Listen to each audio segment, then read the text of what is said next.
I'm here to talk about success, right?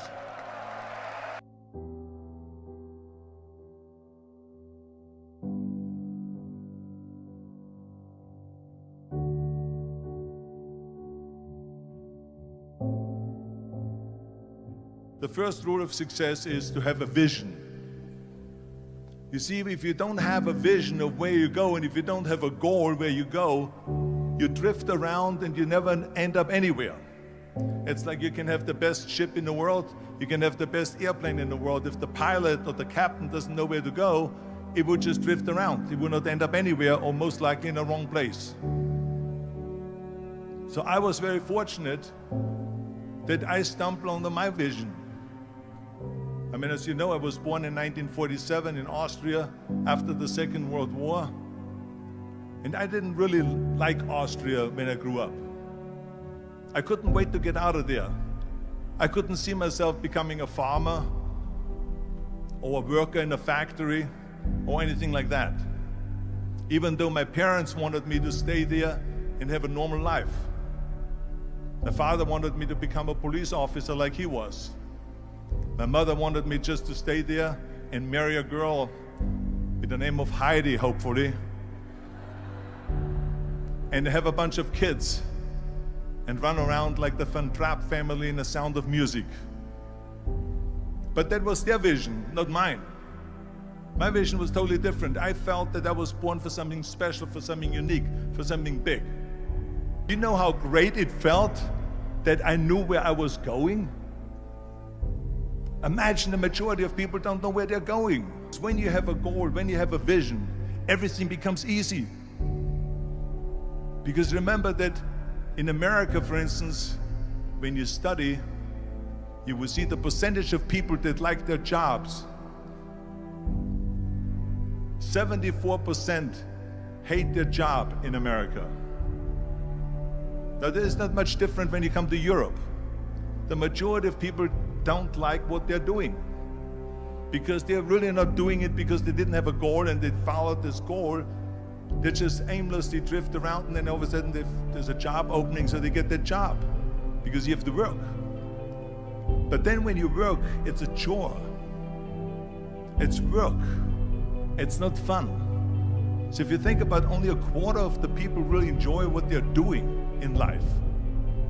That is unbelievable if you think about it. So I felt so blessed that I knew what I was doing. It's like a medical student that studies and knows he wants to become a doctor. You know where to go. So I knew where to go. So people always ask me, when they saw me in the gym in the pumping iron days, they say, why is it that you're working out so hard? 5 hours a day, 6 hours a day, and you have always a smile on your face. The others are working out just as hard as you do, and they look sour in the face. Why is that? And I told people all the time, I said, because to me, I'm shooting for a goal. In front of me is the Mr. Universe title. So every rep that I do gets me closer to accomplishing that goal, to make this goal, this vision turn into reality. Every single set that I do, every repetition, every weight that I lift will get me a step closer to turn this goal into reality. So I couldn't wait to do another 500-pound squat. I couldn't wait to do another 500-pound bench press. I couldn't wait to do another 2,000 reps of sit-ups. I couldn't wait for the next exercise, for the next half hour of posing and all the kind of things that you have to do to be a champion. And with the age of 20, I went to London and I won the Mr. Universe contest as the youngest Mr. Universe ever. And it was because I had a goal. So let me tell you something, visualizing a goal and going after it makes it fun. You got to have a purpose no matter what you do in life. You got to have a purpose. So that's rule number one, have a vision. Rule number two is, don't listen to the naysayers. Don't listen to the naysayers.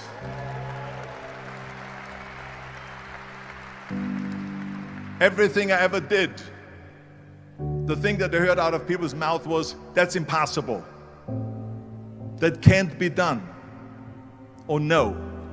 So whenever someone said to me, it can't be done, I heard it can be done. When they said no, I heard yes. And when they said it's impossible, I heard it is possible.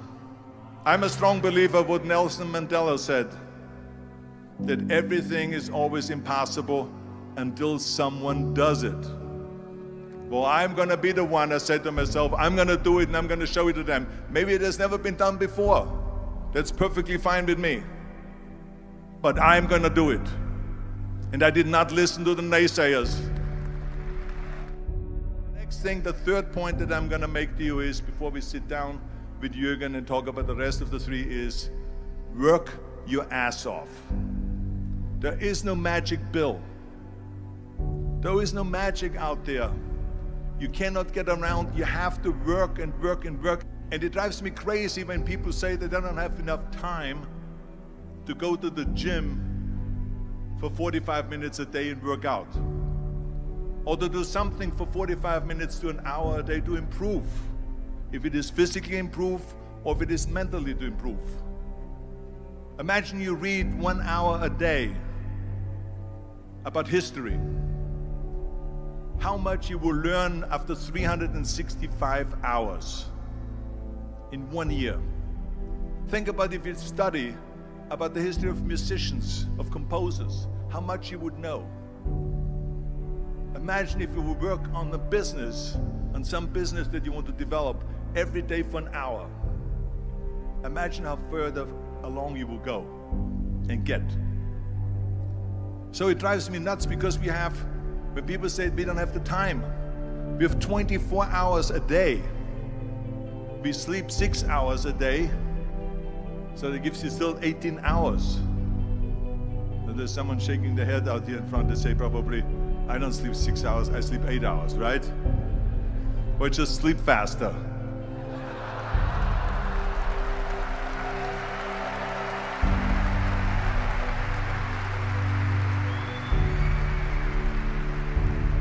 So we have 18 hours a day. The average person works around 8 to 10 hours. So let's assume it's 10 hours, so we have 8 hours left. Then you travel around an hour a day, maybe 2 hours a day. So now you have still 6 hours left. So what do you do with these 6 hours? What do you do with these 6 hours? Then we eat a little bit, then we schmooze a little bit, talk a little bit to people and all that stuff. But you can see how much time there is available if you organize your day. So you got to work hard. I mean, let me tell you something. When I went to America, I went to college. I went and worked out 5 hours a day. And I was working on construction. Because in those days in bodybuilding, there was no money. I didn't have the money for food supplements or anything. So I had to go to work. So I worked on construction. I went to college. I worked out in the gym, and at night from 8 o'clock at night to 12 midnight, I went to acting class 4 times a week. So I did all of that. There was not one single minute that I wasted. I became very friendly with Muhammad Ali in the 70s. And Muhammad Ali worked his butt off. And I saw it firsthand. And I remember that there was a sports writer that was there in the gym when he was working out and he was doing sit-ups. And they asked him, how many sit-ups do you do? And he said, I don't start counting until it hurts. Now think about that. He doesn't start counting his sit-ups until he feels pain. That's when he starts counting. That is working hard. And so you can't get around the hard work. It doesn't matter who it is. As a matter of fact, I believe what Ted Turner said, work like hell and advertise.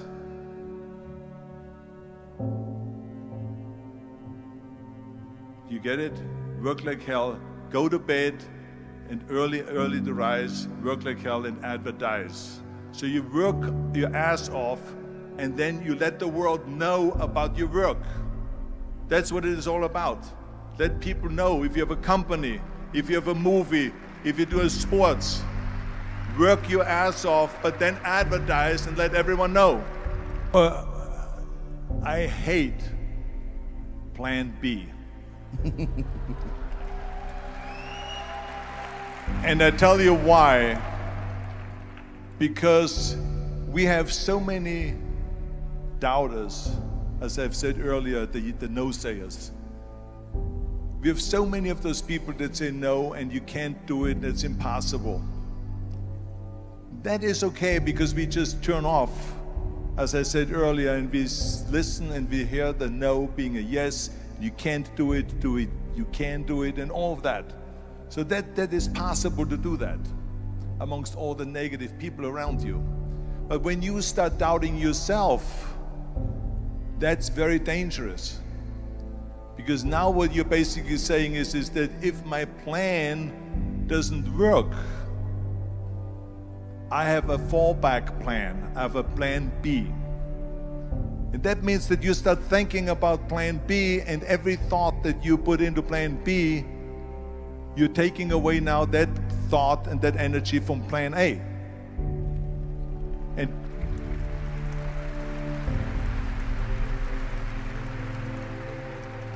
And it's very important to understand that we function better if there is no safety net, because plan B becomes a safety net. It says that if I fail, then I fall and I get picked up and I have something else there that will protect me. And that's not good, because people perform better when there's no safety net. People perform better in sports and everything else if you don't have a plan B. To me, it is very dangerous to have a plan B, because you're cutting yourself off from the chance of really succeeding. And the reason, one of the main reasons why people want to have a plan B is because they are worried about failing. What is if I fail, then I don't have anything else? Well, let me tell you something. Don't be afraid of failing, because there's nothing wrong with failing. You have to fail in order to climb that ladder. There's no one that doesn't fail. We all fail. It's okay.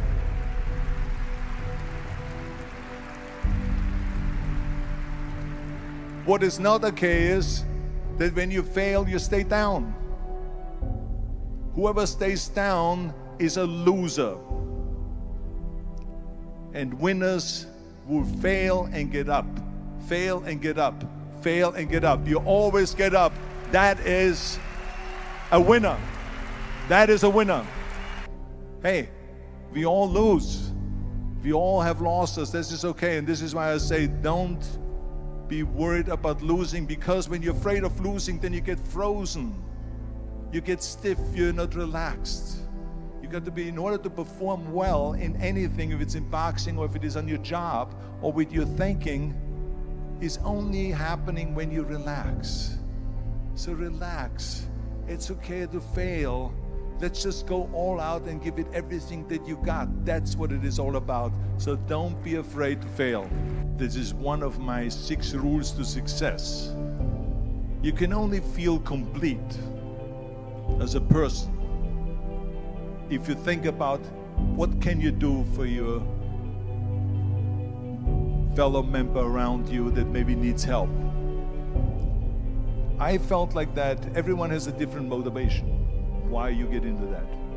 I was an immigrant going to America, and I saw how America was the most generous country in the world. I mean, they opened up their arms to me, they helped me, they invited me for Thanksgiving dinner. The people, they brought me, the bodybuilders in the gym brought me plates to my apartment because I had no plates, I had no silverware, I had no bedware, I had no pillows, I had no blanket, I had no TV, I had no radio, I had nothing. They brought it to my apartment. They helped me. And I saw that firsthand, this generosity in America.